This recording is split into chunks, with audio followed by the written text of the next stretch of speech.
কিশোরগঞ্জ ৪ আসনে বিএনপির প্রাথমিক মনোনয়নপ্রাপ্ত অ্যাডভোকেট ফজলুর রহমানের রাজধানীর সেগুনবাগিচার বাসার সামনে হাতবোমা নিক্ষেপ করেছে দুর্বৃত্তরা। তবে এ ঘটনায় কোনো হতাহতের খবর পাওয়া যায়নি। বৃহস্পতিবার এ ঘটনা ঘটেছে।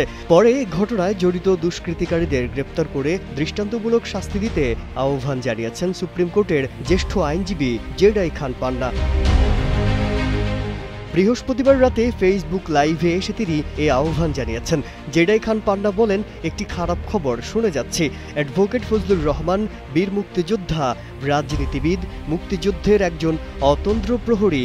আজকে তার বাসায় রাত 8:30 থেকে 9টার ভেতরে 3 থেকে 4টি হাতবোমা নিক্ষেপ করা হয়েছে। উদ্দেশ্য তাকে ভয় দেখানো, তার পরিবারকে ভয় দেখানো। এটা যারা করেছে, আমি পুলিশ প্রশাসনের কাছে এবং স্বরাষ্ট্র উপদেষ্টার মাধ্যমে সকলের কাছে আবেদন জানাবো, অনতিবিলম্বে এই দুষ্কৃতিকারীদের গ্রেপ্তার করে যাতে দৃষ্টান্তমূলক শাস্তি প্রদান করা হয়।